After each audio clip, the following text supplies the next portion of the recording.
Сәлем, мен Аскербек.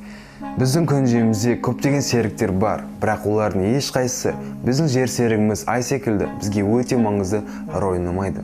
Біздің Ай миллиардтаған жылдар бойы жердегі тіршіліктің дамуына әсер етіп, оны бір қалыпта ұстап келген, және қазіргі таңда да солай. Бірақ неге фантазиямызға ерік беріп елестетіп көрмеске?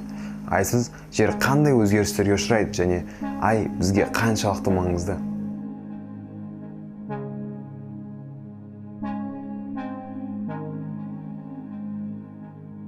4,5 миллиард жыл бұрын күн жүйесі әлі жас және мүлде Ай жоқ уақытқа көз жүгіртейік.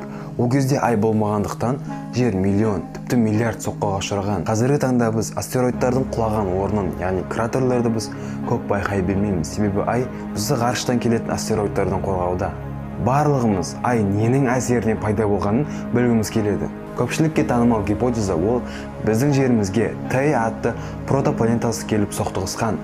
Сол кезде екі планетаның ядролары бірігеді, ал оның қалдығы біздің жеріміздің орбитасының айналасында қайтадан құрылып, біздің Айымызға айналады. Ай Австралия материгінің ауданымен шамалас болғанымен, ол күн сайын Шотландияның батыс жағалауында 70 миллион тонна суды қозғалысқа ұшырата алады. Су көтерілгенде 70 миллион тонна су жиналады және осы мөлшерде кері қайтады. Бұл Ай мен жердің қарым-қатынасын айқын көрсететін құбылыс.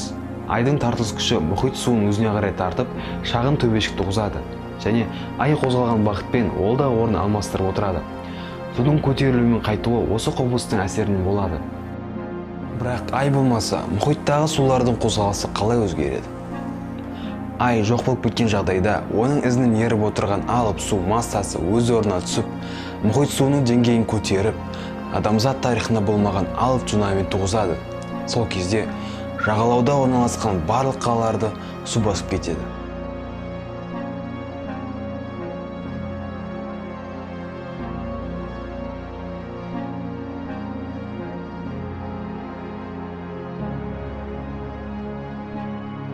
Миллиардтаған жылдар бұрын күн жүйесі әлі жас және жердің ешқандай серігі болмай тұрғанда, жердің өз орбитасының айналу жылдамдығы тез болған соншалық бір тәулік 5 сағатқа созылған, ал қазір бір тәулік 24 сағат.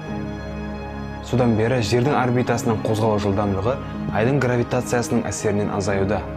Ай біздің жерімізден алыстаған сайын біздің жеріміз баяу қозғалады, ал Ай бізден жылына 4 сантиметрге алыстауда. Бұл ғарыштық көлемде өте аз, сондықтан мыңдаған жылдар бойы Айдың алыстауы бізге білінбейді. Ал егер Ай дәл қазір жоқ болып кетсе не болады? Біздің планетамыздың ойсы Айдың арқасында тұрақты 23 градусқа шалқайып тұр. Соның арқасында біздің жерімізде қыс, көктем, жаз, қыс деп 4 мезгіл тұрақты алмасып отырады.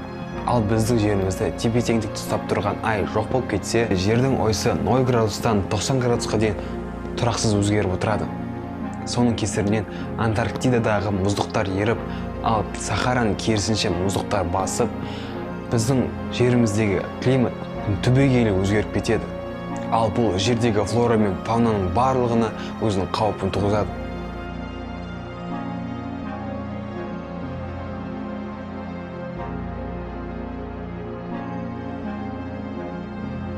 Ғасырлар бойы адамзат Айға саяхат жасауды армандап, мақсатқа айналдырған. Осыдан 48 жыл бұрын, яғни 1969 жылы Айға алғаш рет адамы саяхат жасады. Содан бері Америка құрама штаттарының 12 ғарышкері Айға саяхат жасады. Нил Армстронгтың Айдың бетінде басқан қадамдарының іздері 48 жыл өтсе де әлі де бар. Айда тереңірек зерттей келе, Айда мүлде су жоқ, яғни су болмаса, басқа тірі организмдердің пайда болуына мүмкіндік жоқ деген оймен НАСА қызметкерлері 40 жыл бойы қателесіп келген. Себебі Айға жіберілген зонд Айдың полюстарындағы жарық түспейтін бөлігінде қатып қалған мұздықтар бар.